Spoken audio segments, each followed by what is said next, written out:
think we need to talk because Star Wars has a marketing problem. And I know that's a strange thing to say about a franchise that sells billions of dollars a year in toys, of comics, of books, of collectibles, Disney Plus subscription. The licensing of a Star Wars logo on a t-shirt alone is worth nine figures, and a search of Baby Yoda on Amazon.com returns everything from plushies to water bottles to jewelry and birthday party decorations and literally everything in between. So there's no problem marketing the products at all. There's no problem, but there is a problem marketing the product. So let me explain what I mean. In 2015, Star Wars roared back into theaters with The Force Awakens, and while it was not summarily loved by all, it was heralded as an achievement of the rebirth of the franchise. The box office numbers were amazing, and there was this feeling that the galaxy far, far away was back. So let's fast forward to 2020. As the pandemic raged, The Mandalorian launched Disney Plus with this premium Star Wars property that was a cultural touchstone. The appearance of Grogu at the end of the first episode in 2019 was the beginning of a pop phenomenon that I would dare say has not been seen since perhaps the beginnings of Star Wars in 1977. And in December of 2020, Disney held their Investor Day, and they live streamed it to the world. Lucasfilm head Kathleen Kennedy, 2 weeks before the epic Luke Skywalker appearance that closed season 2 of The Mandalorian, promised that the next chapter of The Mandalorian story would arrive in December 2021. She also mentioned, when she was talking about the Rangers of the New Republic show, that all these stories would intersect with future stories and culminate in a climactic event. Now, remember that phrase, the next chapter of The Mandalorian story would arrive in December 2021. She knew, but apparently very few people at Disney did, that we were about to get an end credit scene in Mando that would set up the promise of a show called The Book of Boba Fett. And soon after, we learned that that show would be coming in December of 2021. And what everybody quickly forgot, or rather Lucasfilm neglected to make part of the announcement, was that the next chapter in the Mandalorian story was coming in December 2021. Remember, she told us that. Not season 3 of The Mandalorian per se. Now, I realize I'm splitting hairs, but it's actually quite important because with a show called The Book of Boba Fett, the natural inclination is to assume that it's Boba Fett's story. And, the first 4 episodes clearly have been Boba Fett's story.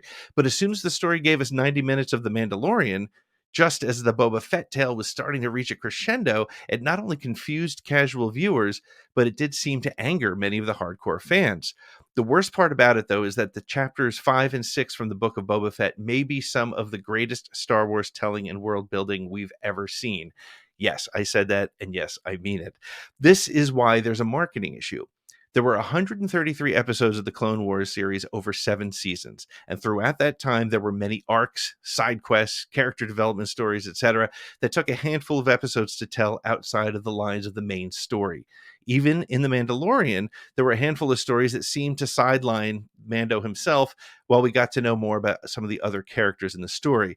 This is not unusual for Star Wars now, and it was readily accepted by fans of the series. But, in fairness, Clone Wars was branded The Clone Wars. That's a title that indicates a bigger story, a larger universe, and frankly, at 133 episodes, it gives you space for things like this to happen. Now remember, Kathleen Kennedy said on December 10th, 2020, that the stories would culminate in a climactic story event. And after watching the 2 Mando episodes of Book of Boba Fett, it is clear that they are heading in that direction, and they're going to blend characters from different series and different stories into each other, like Clone Wars. And it could be an absolutely amazing storytelling presentation told over multiple series and multiple years with dozens of characters making connections to every Star Wars story ever told. And what casual fan or serious fan wouldn't want that? And the problem is, fans rightfully expected a story about everyone's favorite strong silent type, Boba Fett. His introduction to the broader story as a side character in Mandalorian Season 2 set the fandom on fire, and seeing him take the throne of Jabba the Hutt at the end of Chapter 16's credits, it raised expectations. And it raised frustration levels of the fans, too, when the story of this character was sidelined by the story of another character. So from a pure storytelling standpoint, though, this is a really exciting way to tell the broader narrative. Some of the greatest novels sidetrack to follow the development of supporting characters as part of how they tell the story. And as I said, Clone Wars did it all the time. In fact, some of the story arcs have been given names by the fans, like the Mortis arc or the Cad Bane arc and others. But somehow, Lucasfilm and Disney missed the boat with this one. They missed the opportunity to tell one giant story by marketing Boba Fett. It's easy to armchair quarterback and say they should have called The Mandalorian something with a bigger name, like, I don't know, Star Wars Days of the New Republic, which I actually kind of like. But in fairness, Disney, Lucasfilm, and even the fans didn't realize that The Mandalorian was going to be as wildly successful as it was. And if the Book of Boba Fett was season 3 of a larger series, no one would even bat an eye at the return of the Mandalorian story as part of Boba's struggles to take over as crime lord on Tatooine. I would almost argue that if they called it something as simple as the Book of Boba Fett, a Mandalorian tale, the emphasis on continuing Mando's story still wouldn't have been felt as jarring. So I was texting with my dad, a Star Wars fan, but not a sweaty nerd like me, and he said, and I quote, "I started watching this series with the idea that I would be watching Boba's story. Mando has stolen that story away from him." Now, when I told him the story was in the style that I think it's going to, much like I had to explain to my friend how Maul returned, he didn't seem to mind it as a concept, but he said, if that is in fact what they're doing, it's a different kind of storytelling, and the audience has to somehow be prepared for it and understand it for it to work. And that's where Lucasfilm and Disney have failed. It's how they are marketing it. They're assuming the fan base is there. They're assuming that all fans will figure it out along the way. And I dare say they assume that the Boba Fett name alone would sell more Disney Plus subscriptions. They're going to lose people. They're even going to lose diehard fans if they don't get ahead of this. An animated series with 130 episodes can stumble through before it finds its footing, but expensive live action storytelling cannot. They can't rely on normies sticking with it, or worse, feeling abandoned. So my advice as someone with years of PR and media experience is to go out and promote the hell out of this series when it's done. On all the mainstream media outlets that Disney owns, have Filoni and Favreau explain that vision, excite the masses about getting on the conveyax.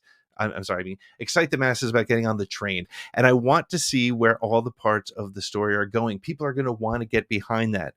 It's not too late to create an umbrella brand for this time period. And these stories about Mandalorians and surviving Jedi and new governments and wasted regimes, they can have Days of the New Republic as the title if they want. I don't care. We just need to see it done soon.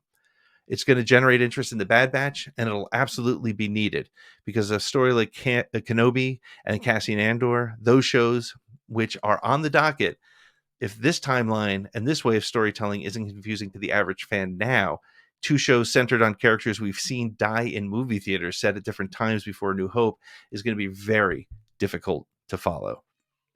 Well, that wraps it up for this week's Disturbances in the Force. Make sure to check out the Around the Galaxy podcast for weekly one-on-one interviews with the people behind the fandom. This Thursday, Around the Galaxy welcomes Dan Casey from Nerdist. Please subscribe for regular updates. Follow us on all your social media channels at ATGcast and visit our website at atgcast.com to keep up with us, find our merch, and get information about supporting the show as an ATGcast patron. Thank you so much for listening, and may the Force be with you.